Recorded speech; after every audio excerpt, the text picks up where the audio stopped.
La psychanalyse et la société avec Joseph Zudas. Psychanalyste à Périgueux et responsable du centre de consultation Gabriel Laccueil.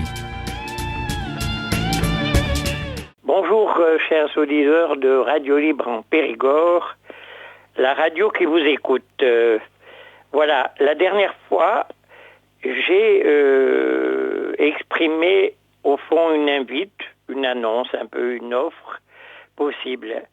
À la suite de ce qui s'est passé dans l'enseignement avec les professeurs, des choses graves finalement, les enseignants, dans la journée qui leur était consacrée, ont dit « enseigner, oui, mais comment ?» Voilà. C'est sur cette question que j'aimerais animer une chronique avec des enseignants et des élèves. Une chronique pendant quelque temps où on réfléchirait à ce comment. Pourquoi ? Parce qu'au centre de consultation, Gabriel Laccueil, nous recevons évidemment des élèves, des adolescents qui ont des difficultés avec l'enseignement, mais aussi des professeurs qui sont venus dans nos réunions. Et d'ailleurs, parmi les écoutants, au centre de consultation, il y a d'anciens enseignants qui, après une analyse, se sont ouverts à la psychanalyse et nous profitons de leur carrière d'enseignants chaque fois que c'est possible. Voilà. Donc la chronique pourrait avoir lieu avec une ou deux professeurs et puis des élèves. Et il se trouve qu'il y a déjà une jeune élève qui a répondu et qui est très intéressée par cette question. Elle pense qu'il y a une amie à elle qui pourrait aussi venir, ou un ami.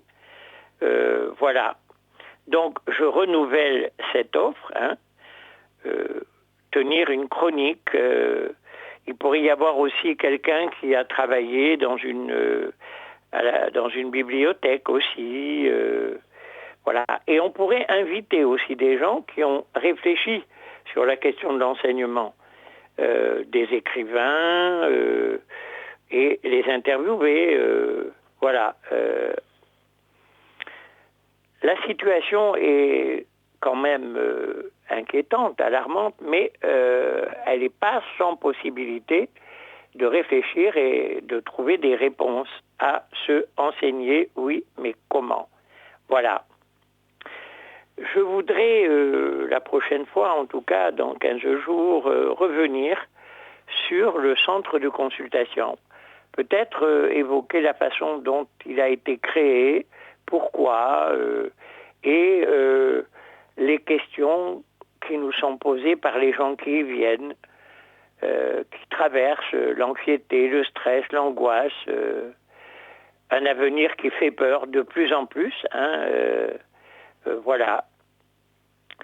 Voilà ce que je voulais aujourd'hui. Et puis, j'avais, il n'y a pas si longtemps, commencé à parler de ce qu'on appelle les bipolaires, la bipolarité. Voilà, c'est un mot qui a commencé à émerger au début des années 80, alors qu'avant, on parlait plutôt de maniaco-dépression.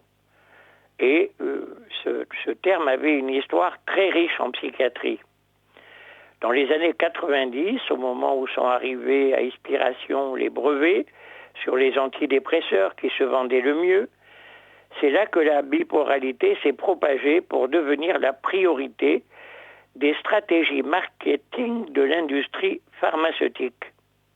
Le diagnostic de la bipolarité s'est alors considérablement élargi, tiens, comme c'est curieux, au moment où l'industrie pharmaceutique déploie une stratégie. La bipolarité s'est considérablement élargie et celui de maniaco-dépression s'est trouvé d'autant plus embrouillé.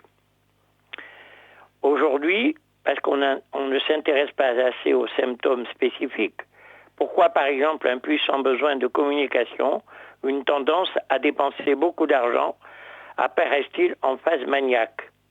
Les bipolaires sont ainsi très souvent soumis exclusivement à un lourd régime de médicaments. eh bien, il nous semble qu'il y a aussi une renonciation à travers ça, à faire l'effort d'un diagnostic rigoureux, et on veut contrôler cette maladie, et peut-être que souvent on passe à côté d'une souffrance extrême. Je crois qu'une réflexion là-dessus, et j'essaierai de reprendre ça avec vous, il est temps de la mener et de comprendre ce monde-là. On verra qu'aux États-Unis, beaucoup de comédiens, à Hollywood aussi, se disent bipolaires, maniaques.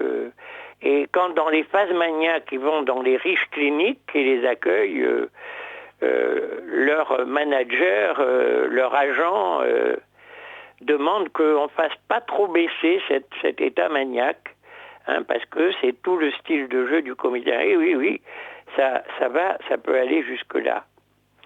Voilà. Je pense, oui, qu'un traitement est souvent nécessaire, mais pas au point d'éviter que l'on pose un diagnostic sérieux. Chez Freud, la dépression, c'était quelque chose qui a été pris avec sérieux, justement. C'est là qu'il y a à revenir peut-être sur ce texte de Freud, sur la notion de mélancolie et de dépression, par exemple. Voilà ce que je voulais vous dire aujourd'hui. Effectivement, je serai plutôt très court, et la prochaine fois, je vous parlerai un peu plus longuement du centre de consultation, du travail qu'on y fait. D'ailleurs, certainement en janvier 2024, on va ouvrir sur la Cité à une lecture sur l'introduction à la psychanalyse de Freud. Cette lecture, on la fera pas comme entre spécialistes psy, puisqu'on y fera référence aussi à la littérature, au cinéma, à la peinture, bref, une ouverture, on va dire, sur la culture en même temps, parce que Freud, qui était quelqu'un de très très cultivé, et l'introduction à la psychanalyse est quelque chose qui vient de cette très large culture. D'ailleurs, aux États-Unis, ils l'ont réduit à quelque chose d'un manuel de diagnostic. Bref, il faut se méfier aussi des diagnostics, parce qu'on peut tout d'un coup s'enfermer et puis mettre la parole des gens qui viennent nous parler de leur souffrance dans des petites cases. Voilà. Voilà ce que je voulais vous dire aussi, et ça sera annoncé dans les médias, évidemment, et on pourra vous accueillir dans une salle assez grande. Voilà, chers auditeurs, portez-vous bien, sortez vos parapluies, et à bientôt. Vous venez d'écouter Psychanalyse et Société sur RLP.